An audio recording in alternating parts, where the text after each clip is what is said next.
তারপরেই গান্ধীজি অস্ত্র জমা দেওয়ার জন্যে गांधी जी ने मुझे 2 बार बुलाया पर मैं नहीं गया। तीसरी बार मैं मिलने गया और गांधी जी ने कहा कि अपने हथियार डाल दो। मैंने कहा इन हथियारों से मैंने अपने लोगों की रक्षा की है, वरना वे लोग भी बेमौत मारे जाते। मुसलमान लोग आपके सामने जंग लगे हुए तलवार और बेकार के हथियार लाकर डाल रहे हैं। यदि मैंने किसी कील से भी अपने लोगों की रक्षा की तो वो मैं कील भी आपके सामने सरेंडर नहीं करूंगा। यह है गोपाल मुखर्जी पाठा के शब्द। दोस्तों 5 सितंबर को बहुत ही शानदार फिल्म की रिलीज डेट है। यह फिल्म है बंगाल फाइल्स। यह मूवी आपको हिला देगी, आपके दिल को दहला देगी। दिल गुर्दे कमजोर हो आपके तो यह मूवी मत देखना। लेकिन मूवी में जितनी भयानकता दिखाई गई है, जितना वॉयलेंस दिखाया गया है, हकीकत में उससे भी ज्यादा वॉयलेंस कोलकाता की सड़कों ने देखा है। हकीकत इतनी भयंकर है कि वह शायद ही किसी पुस्तक या मूवी के माध्यम से आपको पता चले। और यह मूवी नॉन फिक्शन है, अर्थात काल्पनिक नहीं है, सत्य घटनाओं पर आधारित है, ट्रू स्टोरी बेस्ड है। यह मूवी आपको अवगत कराएगी उस समय के इतिहास से जो आज की पीढ़ी बिल्कुल भी नहीं जानती। यह मूवी ले जाती है आपको 16 अगस्त 1946 में, आजादी के भी 1 साल पहले, जब देश में भयंकर हिंसा हो रही थी, कत्ले आम मचा हुआ था।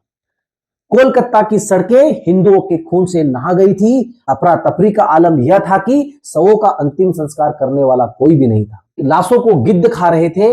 यह भेड़ बकरी की लाश नहीं थी, यह मनुष्य की लाशें थी, हिंदुओं की लाशें थी। अंग्रेज भारत छोड़कर जाने की तैयारी कर रहे थे और मुस्लिम लीग पाकिस्तान बनाने पर अड़ी हुई थी। नेहरू इसके लिए तैयार हो गए थे, अर्थात देश के बंटवारे के लिए तैयार हो गए थे। गांधी इसके लिए तैयार नहीं थे, पर कांग्रेस ने गांधी को एक तरफ करके बंटवारे की मांग को एक तरह से स्वीकार कर लिया था। लेकिन मुस्लिम लीग केवल बंटवारे और पाकिस्तान तक संतुष्ट नहीं थी। बंटवारे का कुल मिलाकर प्लान यह था कि मुस्लिम क्षेत्र पाकिस्तान बन जाएंगे और हिंदू क्षेत्र भारत बन जाएंगे, और राजे रजवाड़ा को छूट रहेगी कि वह हिंदुस्तान ज्वाइन करे या पाकिस्तान या अपना स्वतंत्र अस्तित्व बनाए रखना चाहे। इस दृष्टि से कोलकाता हिंदुस्तान में शामिल होने वाला था, क्योंकि कोलकाता हिंदू बहुल था। उस समय कोलकाता में लगभग 3 लाख हिंदू और सिर्फ 1 लाख मुसलमान रहते थे। लेकिन कोलकाता उस समय मात्र बहुत बड़ा शहर नहीं था, वह बहुत बड़ा औद्योगिक और व्यापारिक केंद्र था, और मुस्लिम लीग उस पर कब्जा चाहती थी। उस पर कब्जा जमाने का एक ही तरीका था कि वहां से हिंदुओं को भगा दिया जाए, और हिंदुओं को भगाने का यह तरीका है कि हिंदुओं के मन में इतना डर पैदा कर दिया जाए, इतने हिंदुओं को मार दिया जाए, इतने का रेप कर दिया जाए कि बाकी कोलकाता छोड़कर भाग जाए। हिंदुओं के लिए दुर्भाग्य की बात थी कि बंगाल का मुख्यमंत्री भी एक मुसलमान था और कोलकाता का मेयर भी एक मुसलमान। मुख्यमंत्री का नाम था हुसैन शहीद सोहरावर्दी। उसने इस भयंकर प्लान की योजना ही नहीं बनाई, बल्कि इसके लिए अंग्रेजों को भी पटा लिया। अर्थात 16 अगस्त 1946 को, जिस दिन मुस्लिम लीग ने डायरेक्ट एक्शन डे का ऐलान कर दिया था, उस दिन सरकारी छुट्टी घोषित कर दी गई। 16 अगस्त 1946 को मुस्लिम लीग ने एक बहुत बड़ी सभा की, और इसमें मुस्लिम लीग के कार्यकर्ताओं और आम मुसलमान बड़ी संख्या में लाठी डंडे और हथियार लेकर आए। सभा के बाद मुसलमान ने हिंदू दुकानों, हिंदू मकानों पर आक्रमण शुरू कर दिया। हत्या, आगजनी और बलात्कार का नंगा नाच शुरू हो गया। पुलिस को हुसैन सोहरावर्दी ने पहले ही छुट्टी पर भेज दिया था। जो पुलिस थी भी उसमें मुसलमान बाहुल्य संख्या में थे, क्योंकि सोहरावर्दी ने बड़ी योजनाबद्ध तरीके से यूपी बिहार के मुसलमानों को कोलकाता की पुलिस में भर्ती कर लिया था। गोपाल पाठा, जो कि इस फिल्म में भी एक प्रमुख किरदार है, तब तक अपनी मीट की दुकान पर बैठे हुए थे। गोपाल पाठा के अनेक मुसलमान मित्र भी थे, और जब उन्होंने मुसलमान दंगाइयों को हिंसा में लिप्त होते हुए देखा तो उन्होंने अपने मित्रों से आग्रह किया कि वह दंगाइयों को दंगा करने से मना करे। गोपाल पाठा ने कहा कि हम यहाँ भाईचारे के साथ रह सकते हैं, यह लड़ाई झगड़ा नहीं है। गोपाल पाठा ने अपने आसपास के मुसलमानों को बचाने का काम किया, क्योंकि उनका इलाका हिंदू बहुल था। जब उन्हें लगा कि दंगा फैल सकता है तो उन्होंने एक मुस्लिम हॉस्टल से मुस्लिम लड़कों को निकालकर पुलिस स्टेशन तक भेज दिया। अभी तक गोपाल पाठा को उम्मीद यह थी कि वह और उनके मित्र दंगा नहीं होने देंगे, या फिर दंगा इतना भीषण नहीं होगा। लेकिन एक के बाद एक अनेक इलाकों में जब हिंदुओं के ऊपर भीषण अत्याचार के समाचार आने लगे, तो गोपाल पाठा के सहयोगी लड़कों ने भी कहा कि हम कब तक हाथ पे हाथ धरकर यह सब देखते रहेंगे। तब गोपाल पाठा ने अपने दल के लड़कों से कहा कि जहां भी एक हिंदू मर जाता है वहां पर 10 मुसलमान को मारो।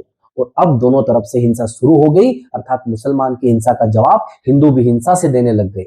इसके बाद गांधी पिक्चर में आते हैं।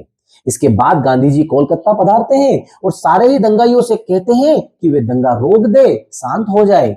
दिखावा करने के लिए कुछ लोग जंग लगी हुई तलवार और कुत्ता भगाने का डंडा लेकर गांधी जी के पास में जाते हैं और अपने हथियार गांधी जी को समर्पित कर देते हैं। लेकिन गोपाल पाठा यह करने को तैयार नहीं थे, क्योंकि उनको मालूम था जब हिंदुओं पर संकट आया तो पुलिस उन्हें नहीं बचा पाई, गांधी जी उन्हें नहीं बचा पाए, कांग्रेस उन्हें नहीं बचा पाई। उनको बचाया उनकी लाठी, उनके तलवार और उनके हथियारों ने। 1997 में गोपाल पाठा ने बीबीसी को इंटरव्यू में 1946 की सारी घटना का विवरण बताया है।